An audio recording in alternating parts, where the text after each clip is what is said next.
at dark. We could stay at home and watch the sunset, but I can't help from asking, are you bored yet? Hello everybody, welcome to the first episode of my new series called Rate That Book. I will be rating different books that I have read either during the school year or as of recently, so let's begin. Okay, the first book that I will be reviewing is The School for Good and Evil, the first book, obviously. I haven't had the chance to read the second book. All I have to say is, wow. I really liked this book. The writing was impeccable. But the only thing that I would change about it is how much time Hort gets in the books. So, I really liked Hort's character, and he's honestly just a cute little guy. He's like a golden retriever. And he really does deserve a lot more screen time. Well, not screen time, some more time that he got in the book. And I will be reading you my favorite quote from the book. Okay, so this is on chapter 22, page 340. It's the first line on the book, on the chapter. Have you seen my pajamas? Hort whimpered outside Sophie's door. The one with the frogs. Swaddled in his tattered bedsheets, Sophie stared out a window. She'd sealed dark with a black blanket. My father made them for me, Hort sniffled. I can't sleep without them. But Sophie just gazed at the blackened window as if there was something in the darkness only she could see. I really like that one because he looks like just like a little sad puppy, and he's just a really sweet character. There is a movie out for the first book, and I watched it, and the actors, they were amazing. They were really hot too, especially Tedros and Hort. And if you are a guy, you would find the girls attractive, or if you're bisexual, I don't know. But they were all really attractive, really talented actors, I will say that.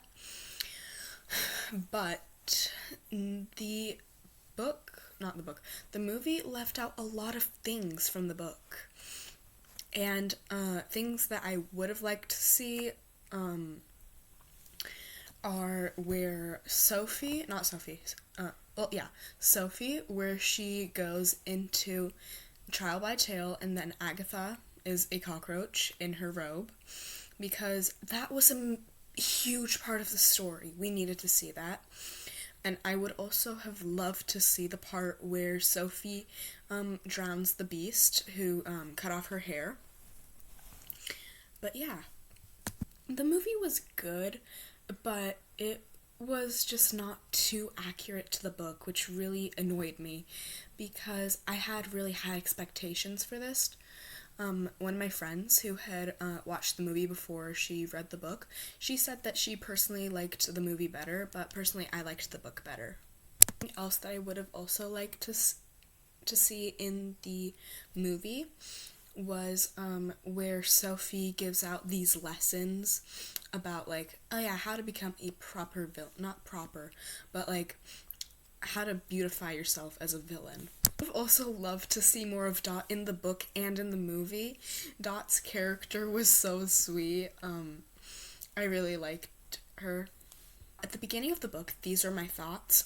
It's like a slow build-up, which usually that type really annoys me, but I got through it.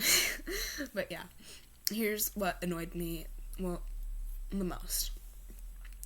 Where Sophie thought that she was good just because she was beautiful, and Agatha, on the other hand, she thought that Agatha would be evil because Agatha didn't meet the beauty standards, I guess.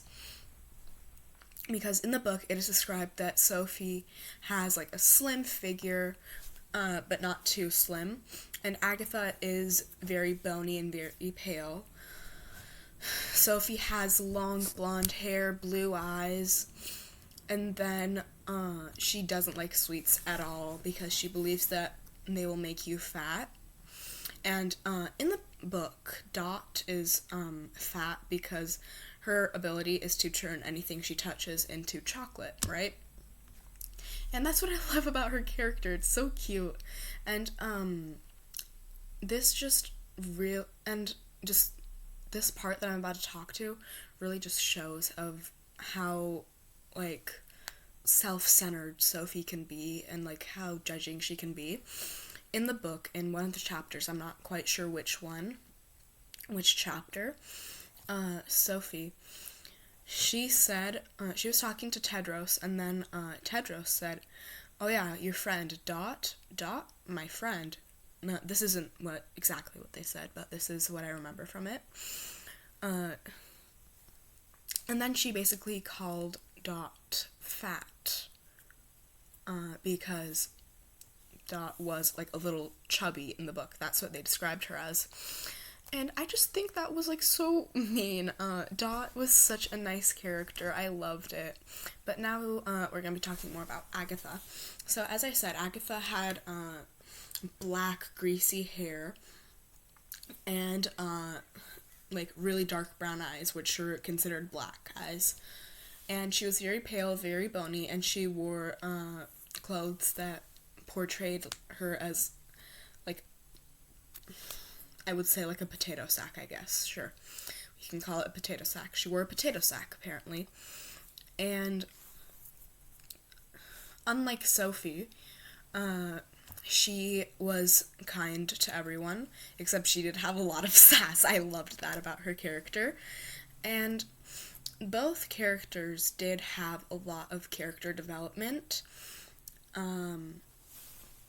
Like, for example, Sophie, she started to slowly see, I am evil, and she started to embrace it, but she got a little out of control in the book and in the movie.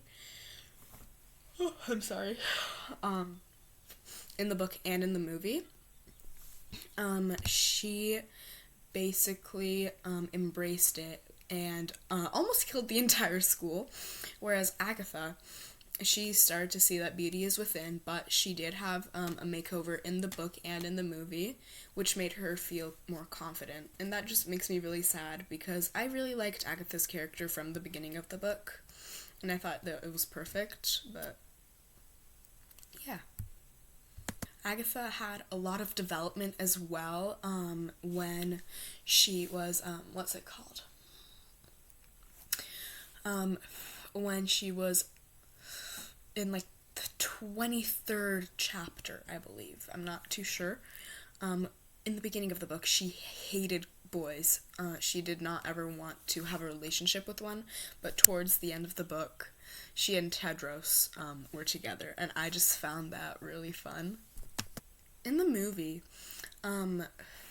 Agatha and Sophie, after the battle at the school, a portal opens, and Sophie says to Agatha, oh no, you should stay here, you have Tedros now, you have your happily ever after.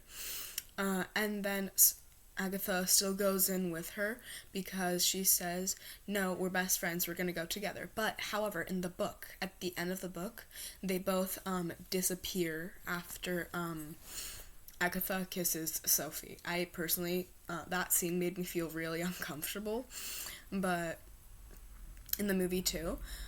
And then in the movie, it was said that Tedros had like shot an arrow to keep the portal from opening all the way, but that did not happen in the book, and it really pisses me off when something in a book doesn't happen and then they add it in a movie, or they leave like some really important parts out. But yeah, that's enough yapping from me. I hope you guys enjoyed the first episode. For this series, I will be uploading another episode.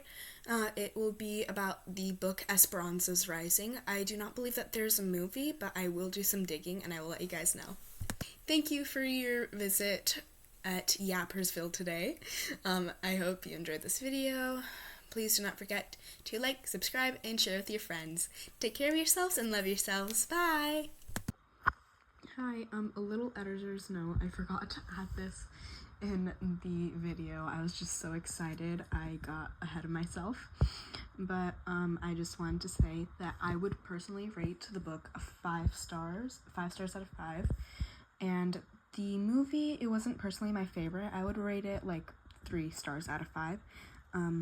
I would also like to thank Iain Armitage for inspiring me to start this. He does a bunch of awesome videos about musicals on his channel. I will tag him down below. But yeah, that's it.